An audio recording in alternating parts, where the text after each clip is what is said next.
मरा अमर ए भौजी अरे का बेचा दारू हो लौकत नहीं थे और लौकत तो ढेर कुछ बा।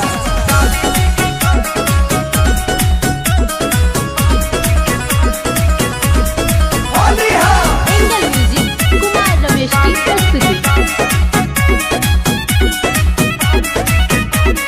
मार्केट में बिके हर एक माल धस के, होली में चिखला न देत बनी हंस के।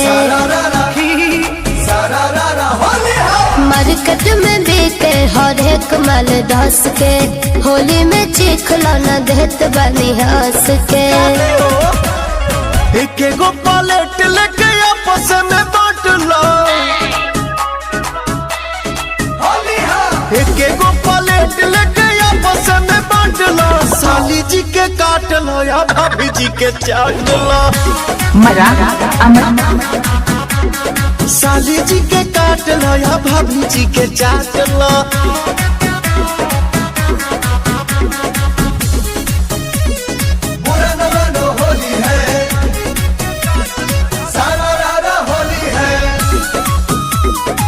पंकज बिहारी मरा अमर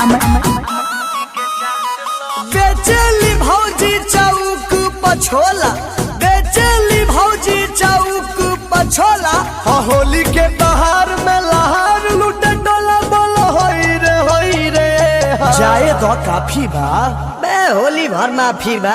लगता भीड़ हड़ाहड़ बाटे बिकत, प्यार से उधार दे द का बाटे दिक्कत। खाली भर होली खातिर डिस्काउंट बढ़ुए, मोला बगली में कितना अमाउंट बढ़ुए। दूगो सिक्का कम बाटे हमारा से 8 लो। मरा अमर दूगो सिक्का कम बाटे हमारा से 8 लो। साली जी के काट लो या भाभी जी के चाट लो। साली जी के काट लो या भाभी जी के चाट लो।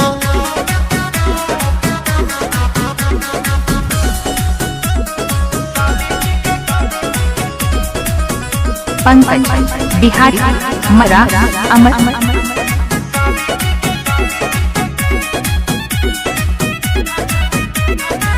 का जाने कौन मसाला देलू डाल के, मुहे वाला गलू है निकी निहाल के। हमारा चाहिए यह पिए खातिर मोली के पानी मिलेला, खाली पवन के रही संजवानी मिलेला। जवन जवन मन करे तवन तवन छोड़ लो। जवन जवन मन करे तवन तवन छोड़ लो। साली जी के काट लो या भाभी जी के चाट लो।